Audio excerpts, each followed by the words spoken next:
NRIG workers യൂണിയന്റെ നേതൃത്വത്തിൽ BSNL ഓഫീസിലേക്ക് മാർച്ചും ധർണയും നടത്തി. പദ്ധതി വിഹിതം വർദ്ധിപ്പിക്കുക, തൊഴിൽ ദിനങ്ങൾ വർദ്ധിപ്പിക്കുക, തൊഴിൽ ദിനങ്ങൾ വെട്ടിക്കുറച്ച കേന്ദ്ര സർക്കാർ നടപടി പിൻവലിക്കുക തുടങ്ങിയ ആവശ്യങ്ങൾ ഉന്നയിച്ചാണ് മാർച്ചും ധർണയും നടത്തിയത്. കരുനാഗപ്പള്ളി BSNL ഓഫീസിലേക്കായിരുന്നു മാർച്ച്.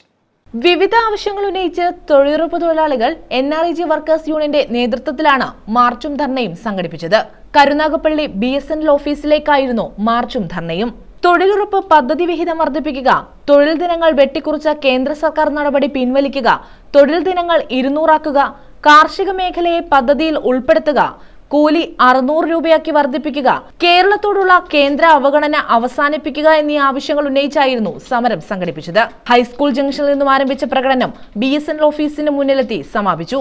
തുടർന്ന് ചേർന്ന യോഗം യൂണിയൻ ജില്ലാ പ്രസിഡന്റ് C രാധാമണി ഉദ്ഘാടനം ചെയ്തു. ഇതിനെ നിലനിർത്തി പോകേണ്ടത്, ഇതിനെ പരിരക്ഷിക്കേണ്ടത് രാജ്യത്ത് അധികാരത്തിലിരിക്കുന്ന കേന്ദ്ര ഗവൺമെന്റാണ്.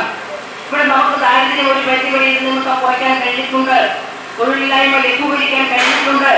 ആ വസ്തുതയായിട്ട് നിലനിൽക്കുമ്പോൾ ഇതിന്റെ ആക്ടിൽ സൂചിപ്പിച്ചിട്ടുള്ളത് പോലെ തന്നെ ഇത് പ്രതിവർഷം ഒരു വർഷം 365 ദിവസമാണുള്ളത്. ഇതിൽ രജിസ്റ്റർ ചെയ്യുന്ന ആളുകൾക്ക് മിനിമം 100 ദിവസമെങ്കിലും തൊഴിൽ കൊടുക്കണമെന്നാണ് ആക്ടിൽ സൂചിപ്പിച്ചിരുന്നത്. റംല റഹീം അധ്യക്ഷത വഹിച്ചു. Union area president R Somarajan Pillai, D Rajan, J Raveendran, T Beena, J Soman, Sukumari, V കല, KV വിജയൻ, S സനി, മനുരാജ്, രമണിയമ്മ, ലതികകുമാരി എന്നിവർ പങ്കെടുത്തു. News bureau, Karunagappally.